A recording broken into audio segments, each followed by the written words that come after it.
Barack Obama served as the 44th President of the United States. His story is the American story. Values from the heartland, a middle-class upbringing in a strong family, hard work and education as the means of getting ahead, and the conviction that a life so blessed should be lived in service to others. When Barack Obama was elected president in 2008, he became the first African American to hold the office. The framers of the Constitution always hoped that our leadership would not be limited to Americans of wealth or family connections. Subject to the prejudices of their time, many of them owned slaves. Most would not have foreseen an African American president.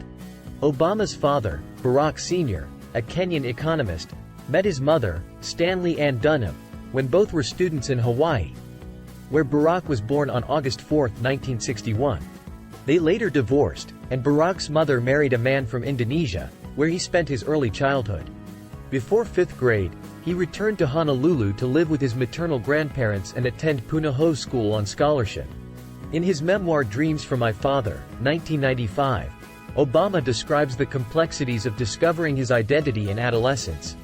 After 2 years at Occidental College in Los Angeles, he transferred to Columbia University, where he studied political science and international relations.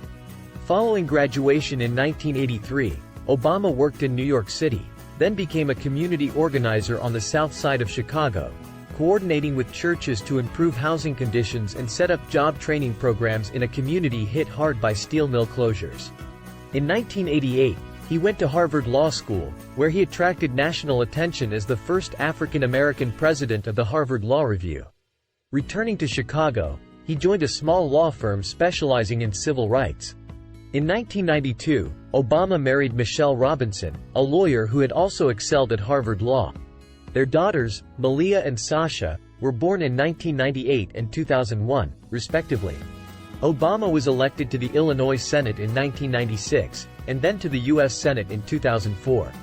At the Democratic National Convention that summer, he delivered a much-acclaimed keynote address. Some pundits instantly pronounced him a future president, but most did not expect it to happen for some time.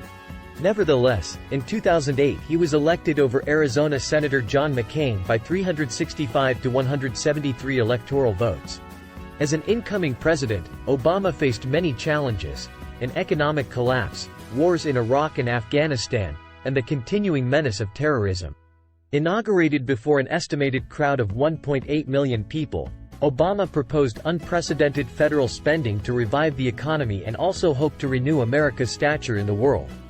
During his first term he signed 3 signature bills: an omnibus bill to stimulate the economy, legislation making health care more accessible and affordable, and legislation reforming the nation's financial institutions. Obama also pressed for a Fair Pay Act for women, financial reform legislation, and efforts for consumer protection. In 2009, Obama became the 4th president to receive the Nobel Peace Prize. In 2012, he was re-elected over former Massachusetts Governor Mitt Romney by 332 to 206 electoral votes. The Middle East remained a key foreign policy challenge. Obama had overseen the killing of Osama bin Laden, but a new self-proclaimed Islamic State arose during a civil war in Syria and began inciting terrorist attacks. Obama sought to manage a hostile Iran with a treaty that hindered its development of nuclear weapons. The Obama administration also adopted a climate change agreement signed by 195 nations to reduce greenhouse gas emissions and slow global warming. In the last year of his second term, Obama spoke at 2 events that clearly moved him: the 50th anniversary of the Civil Rights March from Selma to Montgomery, and the dedication of the National Museum of African American History and Culture. "Our union is not yet perfect, but we are getting closer," he said in Selma. "And that's why we celebrate," he told those attending the museum opening in Washington, mindful that our work is not yet done.